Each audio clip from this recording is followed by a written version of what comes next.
ध्यान रहे, आलस्य निद्रा ना आने पावे। अपने श्वास को देखिए।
हम्म,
आपका नाम क्या हुआ? महात्मा शिव ज्ञानानंद। हाँ, महात्मा शिव ज्ञानानंद। शिव ज्ञानानंद। जी हाँ। कहाँ, ग्वालियर से हैं? निवास ग्वालियर का है, लेकिन वर्तमान निवास उज्जैन है। उस स्थान का क्या नाम है उज्जैन वाले? दिव्य लोक आश्रम, भूखी माता चौराहा।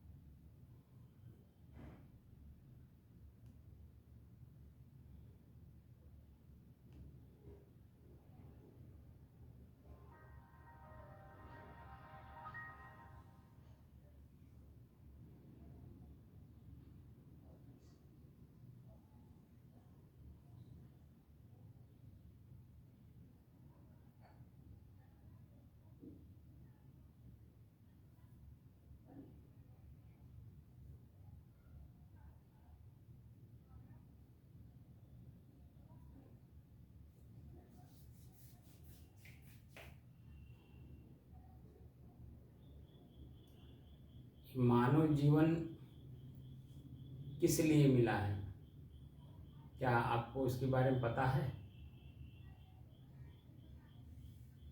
शिव ज्ञानानंद जी? जी जी। मानव जीवन क्यों मिला है? महापुरुषों के द्वारा कई पुस्तकों में पढ़ने से बड़े भाग्य मानुष तन पावा सुर दुर्लभ सुख प्रत्यंगा, ये पढ़ा तो था, लेकिन सत्य माने में जब पता चला कि वास्तविकता क्या है, और वास्तविकता के अंदर यही आया कि स्वयं से स्वयं की पहचान स्वयं के द्वारा।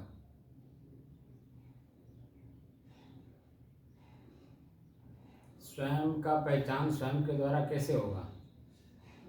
बाहर से जो कुछ भी दिखाई पड़ता है वो सब एक स्वप्न की तरह है। जिस तरह से रात को सोने के पश्चात सुबह उठते ही स्वप्न खत्म हो जाता है, उसी तरह से सच्चाई यही है कि जब तक हम हैं तब तक सब ठीक, और जिस दिन ये हमारी श्वास खत्म, परमात्मा हमारे शरीर से बाहर, वह चैतन्य शक्ति, वह चैतन्य स्वरूप जब तक है तब तक सब कुछ ठीक। उसके बाद में जिस तरह से स्वप्न था उस तरह से सब का सब यहीं रखा हुआ रह जाता है। ये चीज महसूस हुई।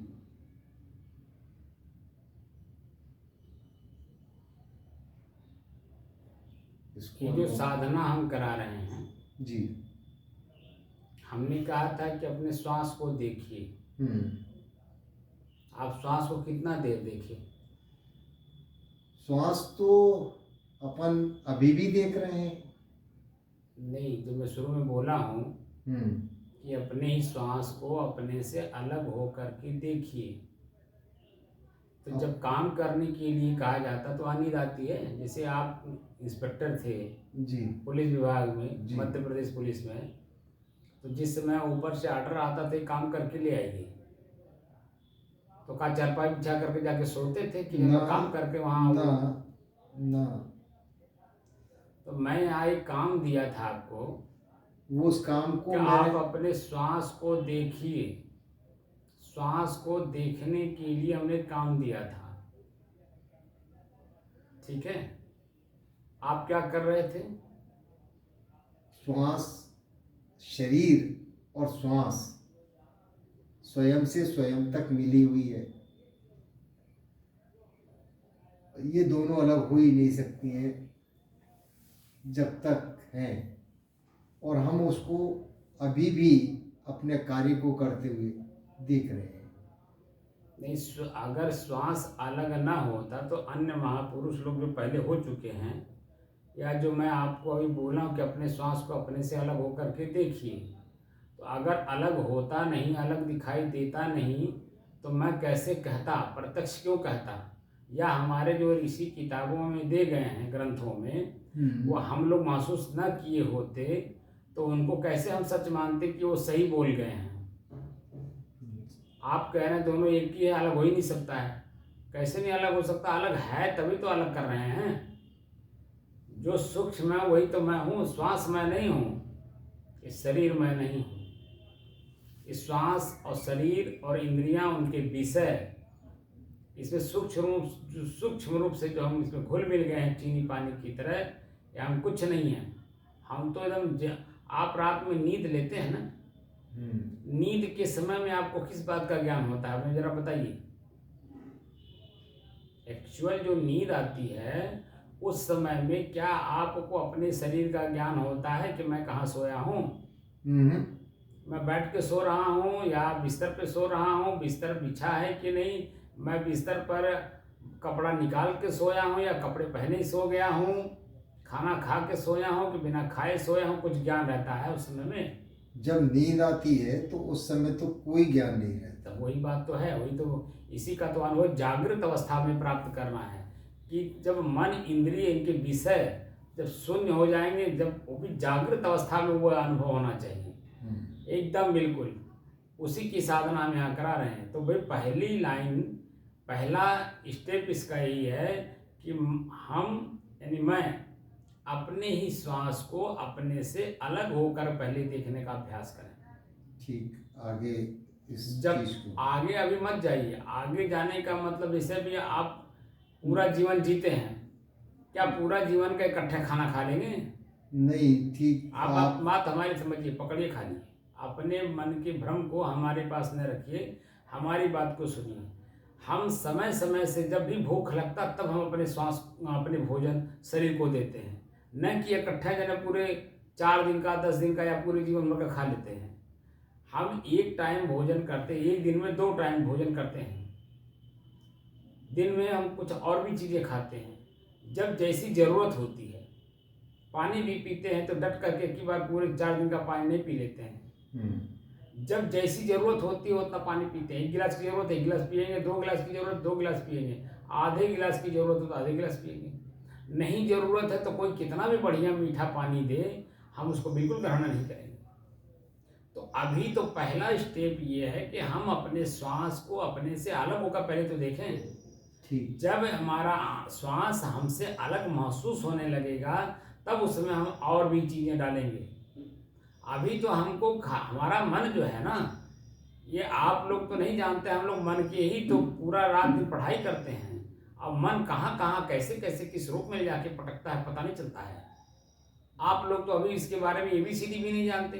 हाँ, ये है कि जो सुनी सुनाई बात है, समाज में जो प्रदर्शन चल रहा है उसमें आप थोड़ा बहुत मोटा मोटा चीज़ को जान करके अपने आप को ट्रांसफ़र किए हैं। 60 साल की अवस्था तक तो आपने सिर्फ समाज में जो कुरीतियाँ थीं या अच्छाइयाँ थीं, बुराइयाँ थीं, उनको आपने सबको ग्रहण किया।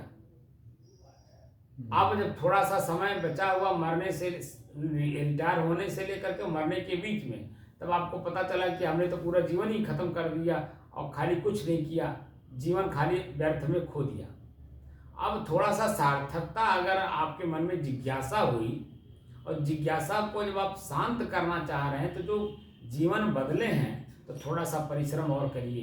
अपने ही श्वास को पहले अपने से अलग करने का प्रयास करिए। ठीक। जब तक श्वास अलग महसूस न होने लगे हो जाए तब तक आगे का स्टेप बिल्कुल धारण मत करिए।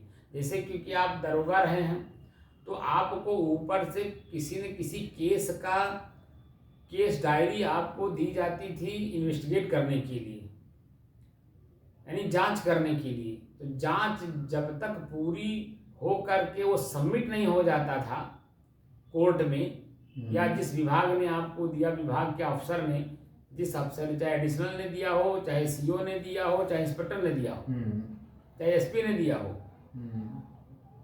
जब तक वो वहाँ सबमिट नहीं हो जाता था तब तक आप जो है क्या दिन रात एक नहीं करते थे। हाँ, सही बात। और पॉइंट टू पॉइंट इन्वेस्टिगेट करते थे कि नहीं? ठीक। तो पॉइंट टू पॉइंट जो इन्वेस्टिगेशन है, जब तक अपने आप में स्वयं में तृप्त नहीं हो जाते थे तब तक पूरी बात लिख करके आप वहाँ सबमिट नहीं करते थे। सेम यही चीज है, हमने आपको एक केस दिया है। केस ये दिया है कि अपने ही श्वास को अपने से अलग अनुभव करो, और जब तक पूर्ण रूप से अनुभव ना हो जाए, जितनी दूरी पे आप और हम हैं इतनी ही दूरी पे हमारी श्वास है। श्री ज्ञानानंद जी, जितनी दूरी पे हम आप हैं उतनी दूरी पे हमारी श्वास है। ये जब तक अनुभव स्वयं में ना हो जाए तब तक उसमें आगे मत बढ़िएगा।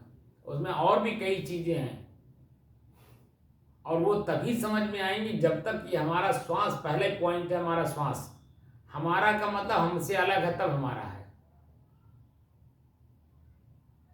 हमारा श्वास हमसे अलग है तभी हमारा है। हम श्वास नहीं है, श्वास हमारा है। इसीलिए श्वास को हमारा का मतलब हमसे अलग है ये महसूस होना चाहिए, और जब महसूस होता है तभी उसमें इन्वेस्टिगेट होता है, और तभी बात पूरी समझ में आती है। अगर केस हम स्वयं हो जाएंगे तो इन्वेस्टिगेट कौन करेगा? इसका मतलब केस अलग है, हमको इन्वेस्टिगेशन करने के लिए मिला है, हमें इसका मतलब अलग है, सुरक्षित हैं, निर्दाग हैं, दोषी नहीं हैं, हम खुद केस नहीं है, तब तो इन्वेस्टिगेट करने के लिए मिला है। क्या दोषी व्यक्ति को उसी का केस इन्वेस्टिगेट करने के लिए दिया जाता है? नहीं, वो तो गलत करेगा, तो अपने पक्ष में करेगा। इसीलिए आप बिल्कुल केस डायरी आपको दी गई है, एक विभाग है, ये अध्यात्म का एक विभाग है। आप इस अध्यात्म के विभाग में आपने ज्वाइनिंग की है, तो हमारा कर्तव्य बनता है हमारे संत महात्माओं की बताई हुई जो मार्ग है, मार्गदर्शन है, वो हम आपको करें। और आप भारत भ्रमण में चले हैं, 4 महीने का आपका समय पूरा हो गया। कहाँ मध्य प्रदेश, कहाँ ग्वालियर, कहाँ जब आप पूरे भारत भ्रमण करके आज यहाँ पहुँचे हैं, और अभी आपको महीना दिन और लगेगा। तो आप भारत भ्रमण करने का मतलब है जहाँ भी जा रहे हैं वहाँ आपको संतों से मिल करके इसके बारे में जानकारी करना चाहिए कि मैं कौन हूँ, क्या ये शरीर ही मैं हूँ। हमको उसके बारे में जानकारी दिया जाए। तो जहाँ पर आपको एक मौखिक होता है, इसको थ्योरी बोलते हैं, एक प्रैक्टिकल होता है जो अनुभव करा दे, दोनों में अंतर होता है। तो मौखिक बातें तो आपको हर जगह मिल जाएगी, किताबों में मिल जाएगी, आजकल यूट्यूब पे भरा पड़ा है, टीवी में देखने को मिल जाएगा, हर जगह मिल जाएगा। लेकिन प्रैक्टिकल जो कराए वो हमारा सही होगा ना। हर चीज हर जगह मिल जाएगा, लेकिन प्रैक्टिकल स्वयं अनुभव जब तक हम नहीं करेंगे तब तक उस किताब का कोई मतलब है? कोई मतलब नहीं। ये हमारे राम अवतार बाबू हैं, ये भी बंदरोगा थे, और जंगल में रहते हुए संतों का बहुत सेवा किए हैं, और संतों के पास बैठ बैठ करके बहुत सारी बातों को उन्होंने जीवन में धारण भी किया है। कोई कहा राम नाम लिखिए, कोई कहा तीर्थों में जाइए, कोई कहा संतों का सेवा करिए, कोई कुछ कहा, कोई कुछ, सब काम इन्होंने किया। यहाँ तक कि भगवान विष्णु और लक्ष्मी का दर्शन करने के लिए पता नहीं कहाँ पहुँच गए थे। किसी ने यहीं फेरी वाले ने कपड़ा बेच रहा था, इधर मथुरा वृंदावन साइड का था, फेरी वाला इनको कहीं से टकरा गया और इनसे कहा कि हमारे गुरुजी साक्षात विष्णु जी का और लक्ष्मी जी का दर्शन कराते हैं। अब इनको उनकी बात अच्छी लगी, न यहाँ किसी को बताना न कुछ करना, अकेले उसके साथ चल दिए।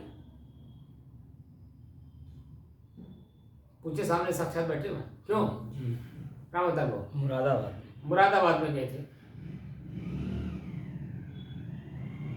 लक्ष्मी और विष्णु जी का दर्शन करने गए। मेरा दर्शन का बताइए, 1 मिनट इसको बंद करिएगा। हाँ, वहाँ जा करके क्या देखा आपने? वहाँ जब गए, कहाँ गए थे? मुरादाबाद। तो मुरादाबाद शहर में ही था कि कहीं दूर था? वहाँ से 4 किलोमीटर और उत्तर तरफ था। उत्तर तरफ, हाँ ठीक है। तो वहाँ करीब लगभग 50 बीघे में पंडाल बहुत बड़ा लगा हुआ था। काफ़ी आदमी आए हुए थे, मतलब बड़ा पंडाल, तो आदमी भी ज़्यादा बड़े आएंगे। तो वहाँ जो है मतलब ये हुआ कि रुक गया आवाज़ करेगा इसमें। हाँ, यही कह रहा हूँ ना, चंचलता ना दिखाइए। विष्णु भगवान जो है मतलब अभी मतलब हम आते हैं, लक्ष्मी जी आते हैं, तो ये हुआ कि 2:30 बजे लोग आएंगे, विष्णु जी भगवान तो आए, वो लोग अपना दिन में 2:30 बजे कि रात में 2:30 बजे? दिन में। अच्छा। आए वो तो मतलब सबको आशीर्वाद वगैरह दिए, सब अपना प्रार्थना उतना किए। उसके बाद में जिनका इनका कल्याण हुआ था तो ये बता रहे थे, तीवंती बता रहे थे कि उनको जो है विष्णु भगवान सपने मिले थे। और उसके बाद उन्होंने कहा कि मैं विष्णु हूँ, मतलब आपके शरीर में धारण किया हूँ और आप मर गए थे, मैं आपका मतलब सबको जिंदा कर दिया हूँ, आप जाकर जनता को जो है मतलब दर्शन दीजिए, उनका कल्याण करिए। या मतलब वो सबको बताए, मतलब इसी आधार पर सबको मतलब अच्छा हो गया कि मतलब जो है मतलब आ गए दर्शन किया जाए।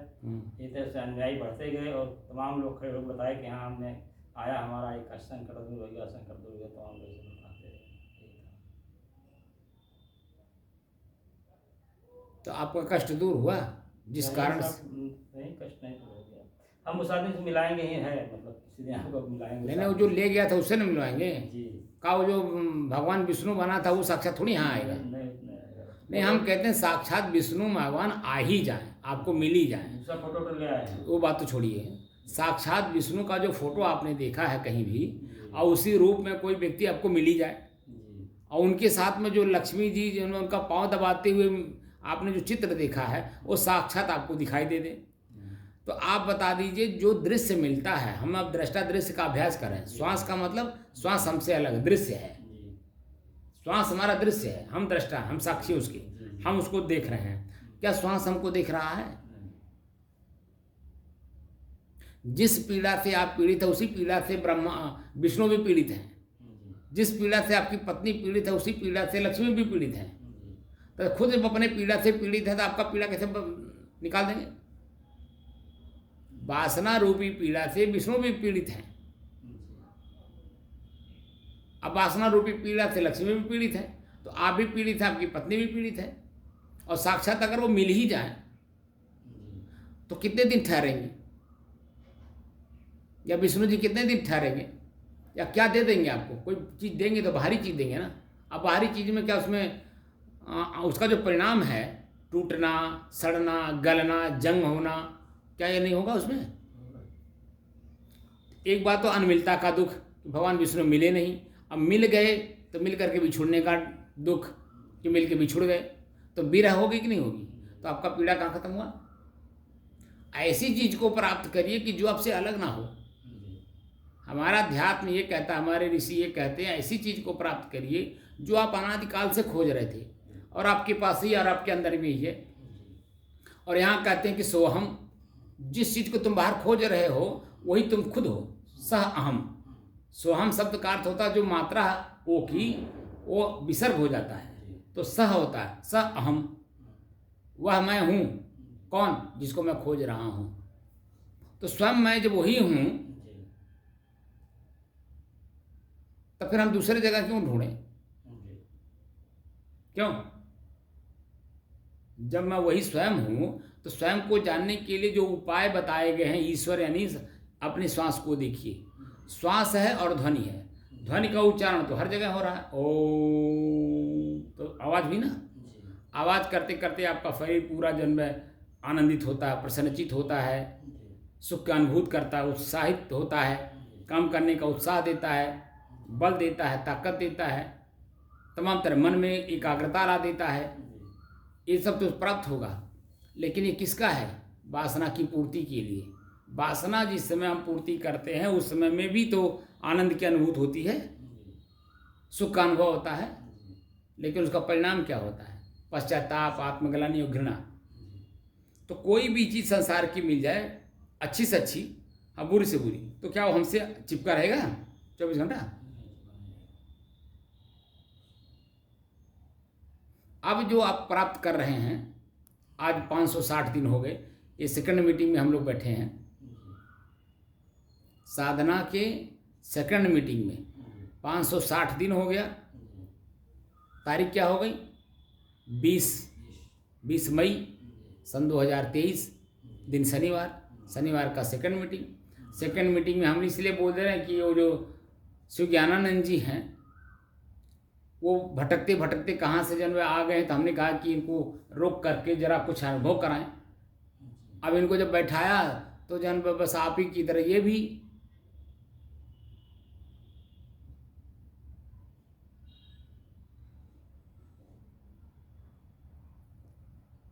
ये क्या हो रहा है? हम थोड़ी कुछ कह रहे हैं, आपका वीडियो बताएगा भी, दिखा दे तो। हम कह रहे हैं श्वास को देखो। जब काम करते समझ में कहीं नींद आती है तो श्वास देखने का मतलब क्या? काम ही तो है। श्वास देखने का मतलब काम, एक पॉइंट दिया गया है इन्वेस्टिगेट करने के लिए। श्वास को देखिए, काम दे दिया गया। तो श्वास को देखने के बजाय हम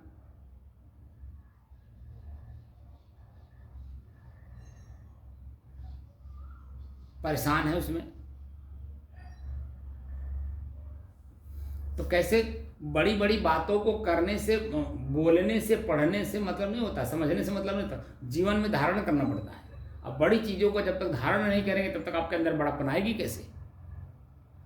खुद में ही बड़प्पन लानी है तो खुद की बड़प्पन खुद में धारण करने पड़ते हैं। अपने भूख, प्यास, नींद, आलस, निद्रा, जमुहाई सबको जीतना पड़ता है। श्वास जीतने का, सांस को देखने का मतलब क्या? जैसे श्वास देखे मन एकाग्र हुआ, और जैसे मन एकाग्र हुआ निश्चित नींद आएगी,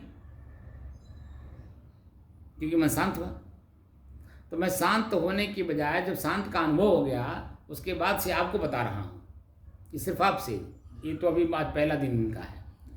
श्वास को देखने के बाद जब शांति का अनुभव हो गया तो हमने एक विषय दिया ना आपको कि अब आँख से देखिए, दृश्य को देखिए, और दृश्य को लगातार देखिए। उसमें क्या, हम 2 घंटे में हमें हमारे दृश्य में क्या दिखाई दे रहा है।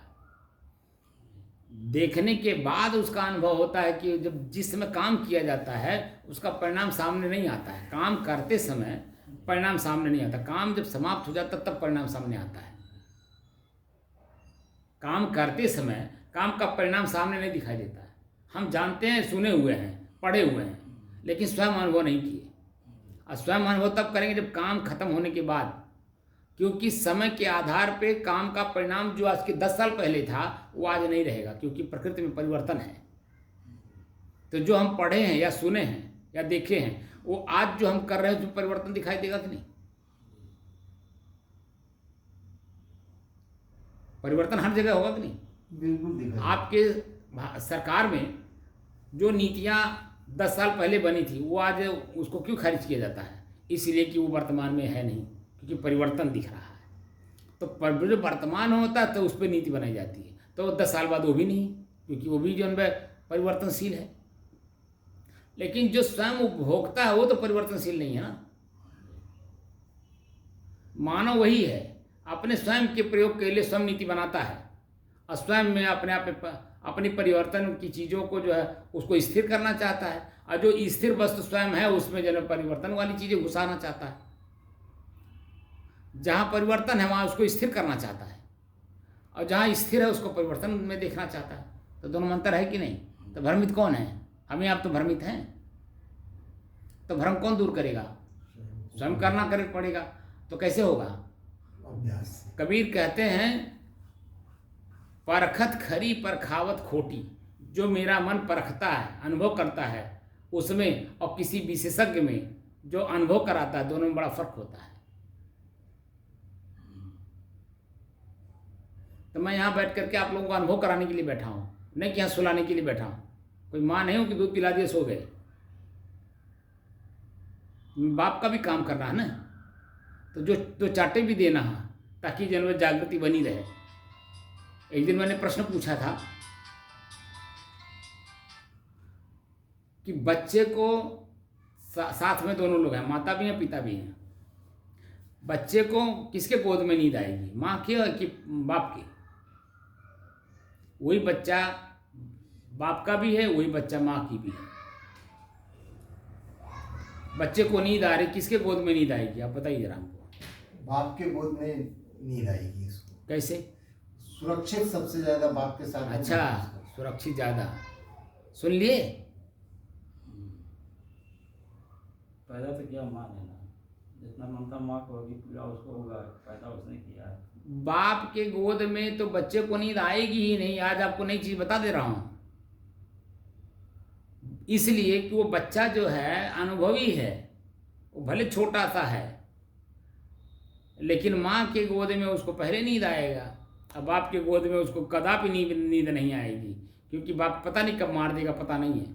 अब माँ मारेगी नहीं, माँ तो बस चिपकाई तो चिपकाई रह जाएगी, वो बल्कि ले जाकर के सुलाएगी भी, दूध भी पिलाएगी, टट्टी पेशाब भी उसके साफ करती है। लेकिन बाप अगर बच्चा बाप के गोद में अगर पेशाब कर दिया तुरंत मारता है, वो उसको अनुभव है। इसीलिए बच्चा पिता के गोद में कभी नहीं सोएगा। समझ में आया? तो हम यहाँ जो दूध पिला रहे हैं, श्वास देखने का काम करना, दूध पिला रहे हैं, तो दूध पीने के बाद नींद आएगी, स्वाभाविक बात है। जब पेट भर जाता है तो नींद आती है कि नहीं? क्यों? पेट भर जाने के बाद सबको नींद आती है कि नहीं? ऐसे ही जब श्वास देखते देखते मन एकाग्र हो जाता है और स्थिर हुआ, और स्थिरता का जैसे अनुभव हुआ शांति में, तैसे अपने आप नींद आएगी। लेकिन हमको पता है ना कि ये नींद में जा रहे हैं, तो अभी पहला स्टेप तो इसका यही है कि श्वास को देखते देखते एक अवस्था ऐसी आए कि आपको नींद आ जाए।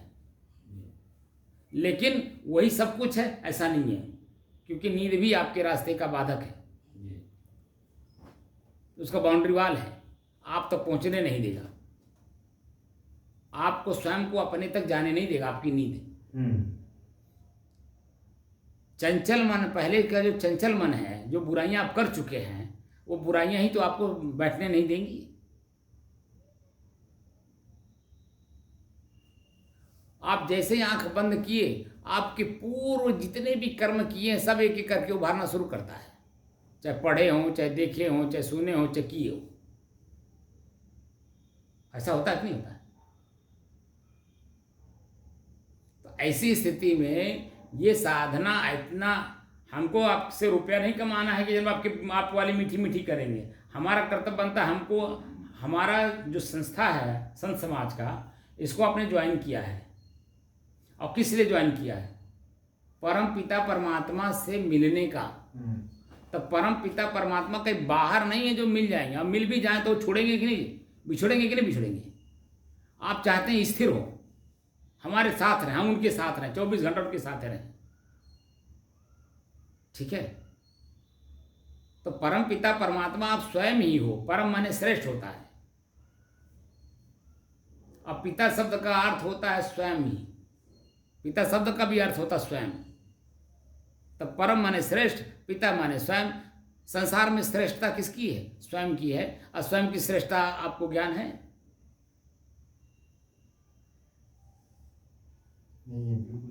तब अभी तो अपने श्वास को अलग नहीं कर पा रहे हैं, तभी दूर की बात है। इसमें अभी कई जन्म लग जाते हैं।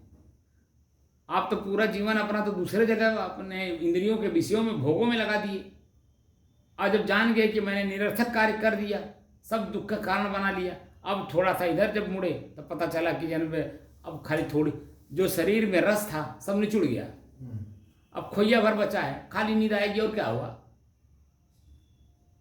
लेकिन इसी में थोड़ा सा चेतना रख करके परिश्रम करिए। भले जो समय मिल गया है उस समय का सदुपयोग करिए। आने वाला समय हो सकता है आपका, जब इस शरीर को छोड़ेंगे तुरंत मानव शरीर पा जाएंगे, और मानव शरीर मिलने के बाद स्वयं धीरे धीरे धीरे संत का सानिध्य पाएंगे और अपने रास्ते को आगे चलना तय कर लेंगे।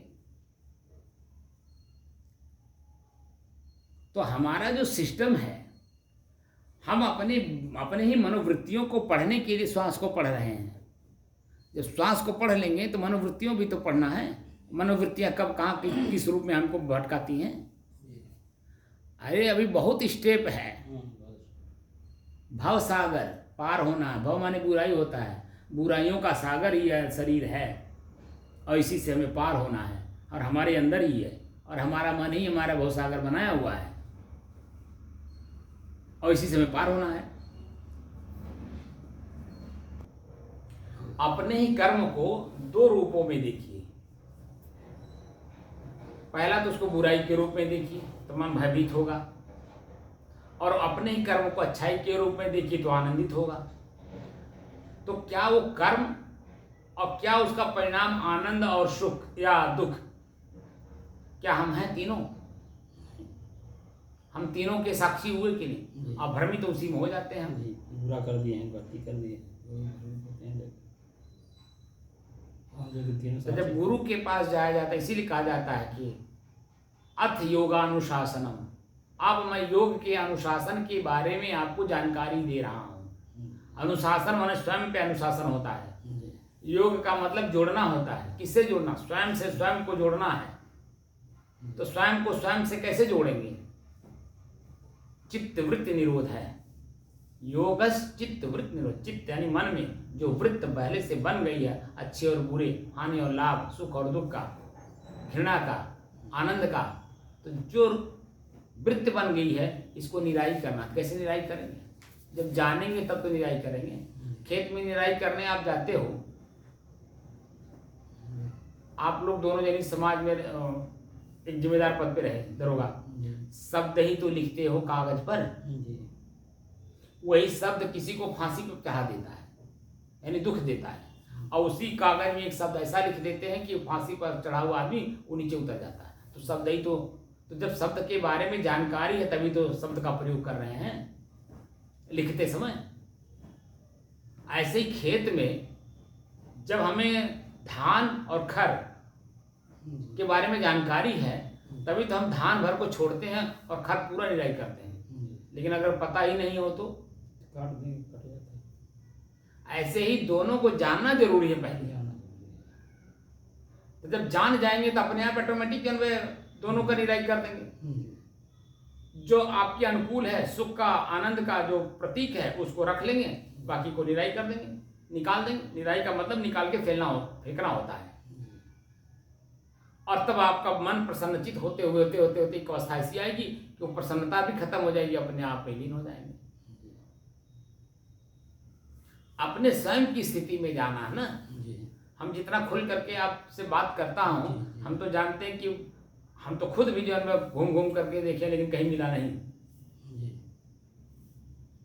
क्योंकि मैं तो खुद इसका साधक हूँ, जिज्ञासु हूँ, और मैं खुद जो है इसको पाने के लिए खुद हाँ, आत्म स्थिति में जाओ, स्वरूप स्थिति में, स्वरूप स्थिति जब तक नहीं लगेगी तब तक जो है आप में नहीं जाओ।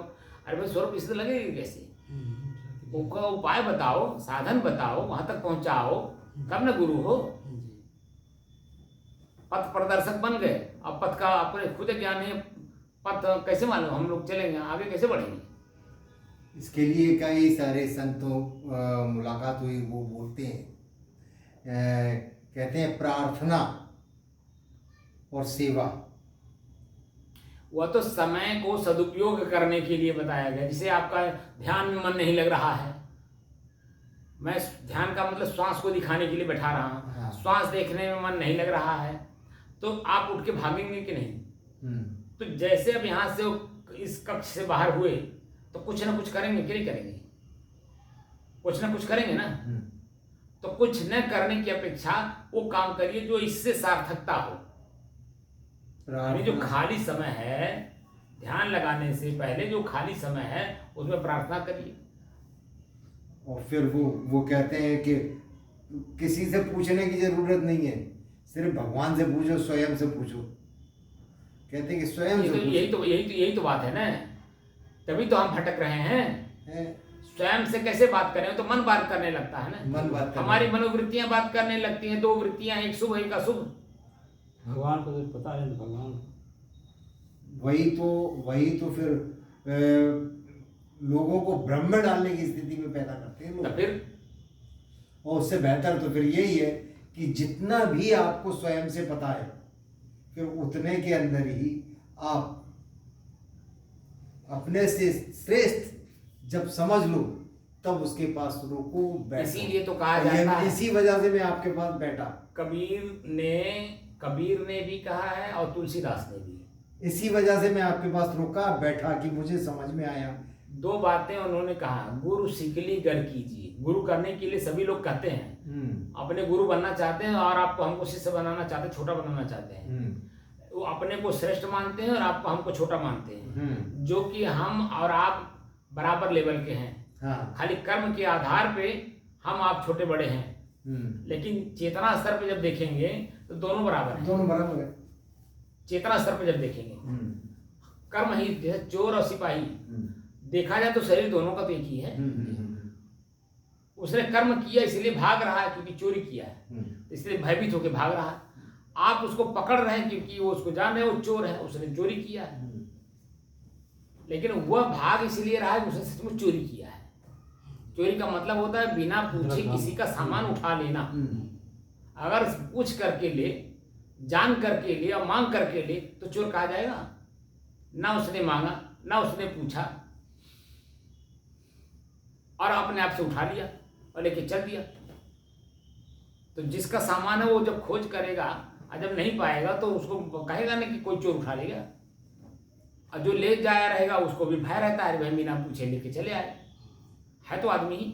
अगर वो सिस्टम से काम करे, पूछ ले, मांग ले, तब ले जाए और काम करके वापस कर दे, कोई बुराई है? इसको कोई बुरा कहेगा?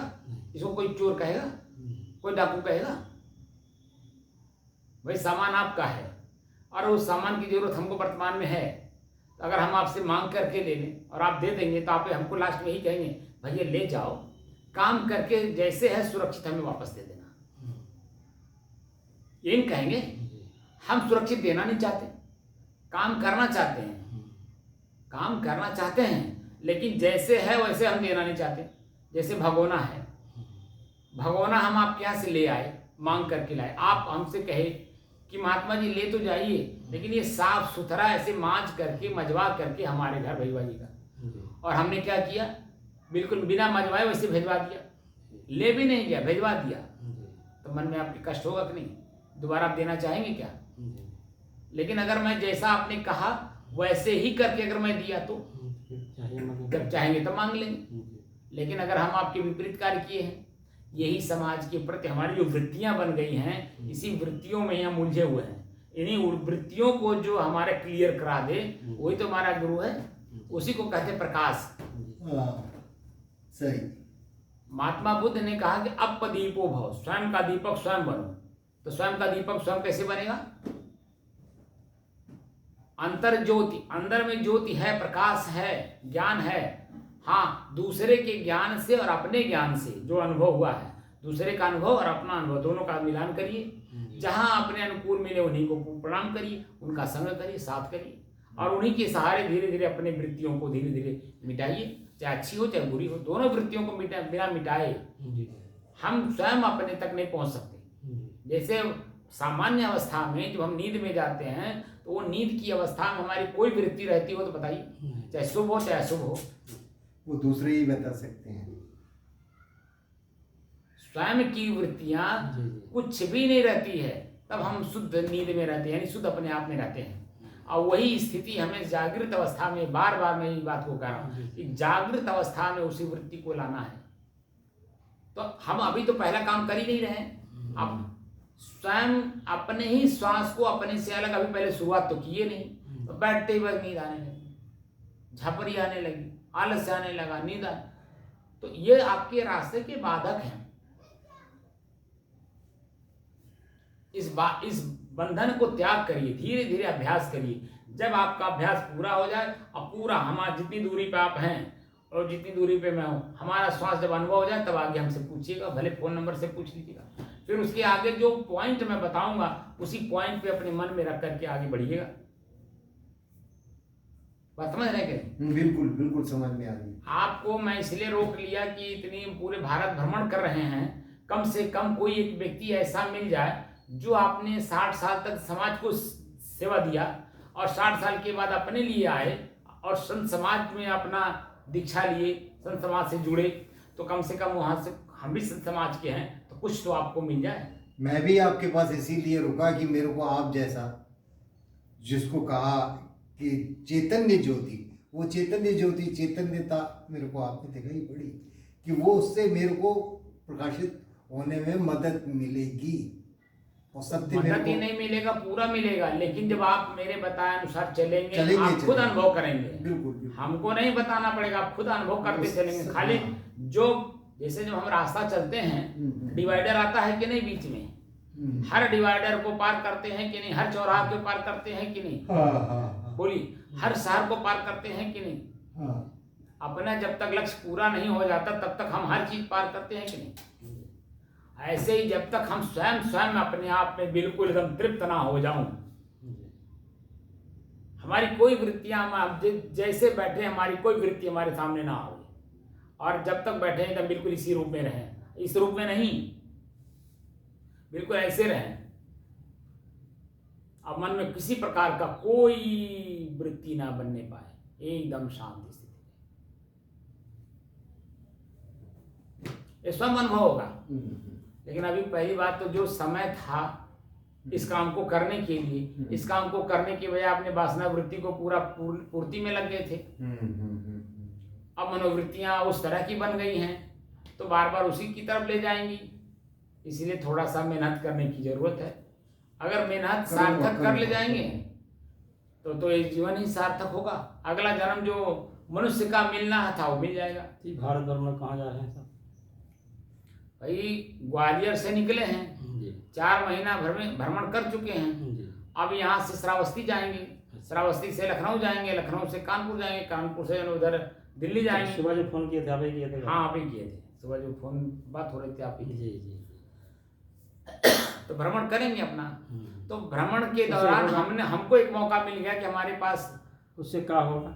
नहीं, वो तो उनका विषय है, हमारा विषय नहीं है। हमारा विषय इतने था कि इनको बेचारे को जो भ्रमण कर रहे हैं कुछ पाने के लिए कर रहे होंगे, कोई अंदर में जिज्ञासा होगी, तभी तो कोई भ्रमण करता है, ऐसे थोड़ी करता है।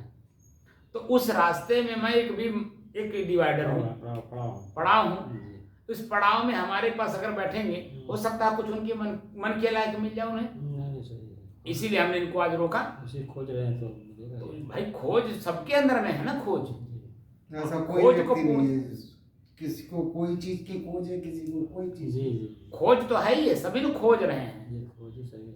लेकिन वो खोज जो है पूर्त तब होगा कि जब हम खुद अपने आप पे ठहरेंगे तब। क्योंकि बाहर की मंजिल है चलने से मिलती है, और ये भीतर की मंजिल है बिना रुके मिलेगा नहीं। बिना अपने आप पे ठहरे कभी मिल नहीं सकता है। और हम खोज रहे हैं बाहर और वो है अंदर, और हम अन्य वस्तुओं में खोज रहे हैं जो कि उसमें परिवर्तन है, और ये है अंदर और ये अपरिवर्तनीय है, इसमें कोई परिवर्तन है। मैं स्वयं अपने आप में कोई परिवर्तन नहीं हूँ। परिवर्तन तो बाहरी दृश्य में है। आंख देखा, कान ने सुना, जीभ ने स्वाद लिया, नाक ने सुगंधी दुर्गंधी ले ली, क्या वो स्थिर रहता है? कोई भी चीज बता दीजिए कोई स्थिर हो।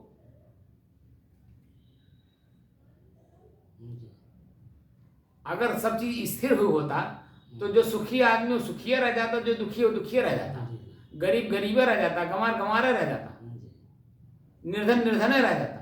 लेकिन परिवर्तनशील है इसलिए निर्धन धनवान हो जाता है और धनवान जन्म निर्धन हो जाता है। ज्ञानहीन व्यक्ति ज्ञानवान हो जाता है। हम लोग भी कभी ज्ञानहीन थे, किसी का सानिध्य प्राप्त किए, उस लेवल पे काम किए, और धीरे धीरे धीरे हम लोग भी उस पर ज्ञानवान हो गए। जो ज्ञान परिवर्तनशील को स्थिर करना चाहते हैं और स्थिर वस्तु को परिवर्तन में खोज रहे हैं तो कैसे होगा? हम स्वयं अपने आप में स्थिर हैं। ज्ञान का मतलब खाली जानकारी, अंग्रेजी में इसको थ्योरी कहते हैं, और उसको बिना प्रैक्टिकल में उतारे उसका क्या वास्तविक ज्ञान होता है? वही तो भ्रम है। जब हम प्रैक्टिकल उतारते हैं तभी तो उसका भ्रम दूर होता है। तो हमको आपको क्या करना है? भ्रम दूर करने का काम करना। तो इसलिए श्वास को पहले, सबसे पहला काम हमारा श्वास ही हमारा अड़ंगा है, क्योंकि श्वास हमसे कभी अलग महसूस नहीं होता है। जब तक श्वास अलग महसूस नहीं होगा, इंद्रियां अपनी अलग अलग महसूस नहीं होंगी, और इंद्रियों का विषय, भोग, उनका कष्ट, दुख, पीड़ा, आनंद एक अनुभव ही नहीं होगा। सबसे पहले इसीलिए ऋषि कहते हैं कि मूल तत्व हमारा ईश्वर है, अपने श्वास है। ओम शब्द नहीं है, ओम में आनंद है। आनंद की अनुभूति जो हम ओम में कर रहे हैं वही विषय वासना के भोग में भी है। तो दोनों में वहां तो कोई परिवर्तन नहीं हो, तो फिर हम जन्म जन्मांतर उसी को भोगते रहेंगे। स्वयं का ज्ञान नहीं होगा। स्वयं का ज्ञान अगर करना तो श्वास को देखिए, अपने श्वास को अपने से अलग देखिए, न कि हम उच्चारण करें ओम का। ओम शब्द भी आखिर कहां से निकल रहा है और कौन निकाल रहा है? तो स्वयं में ही हूं। स्वयं ओम शब्द का आनंद की अनुभूति कौन कर रहा है? स्वयं में ही हूं। आनंद में ही हम फंस जा रहे हैं। कोई प्रेम से बोल दिया, उसको उसी में चिपक गए। जहर खुरानी जो रास्ते में होता है, वो जो जहर देता है वो कड़वा बोल करके थोड़ी देता है। कितना प्रेम से बोलेगा, मालूम पड़ेगा कि यही मेरा सबसे बड़ा हितैषी है। जब वो अंत में खिला देता है, उसमें जहर डाल के दे देता है, तब पता चलता है। जब आप लुंज पुंज हो जाते हैं, आपका सामान लेके चला जाता है, तब पता चलता है अरे यार मेरे साथ तो धोखा हो गया। तो ये जो आनंद की अनुभूति, यही तो आपको हमको सुला देता है, बेहोश कर देता है। सुला नहीं तो बेहोश कर देता है। लेकिन जब हम चेतना में रहते हैं तो हमको कोई बेहोश कर पाएगा? कड़वा बोलने वाला आपको चेतना में रखता है, मीठा बोलने वाला बेहोश करता है।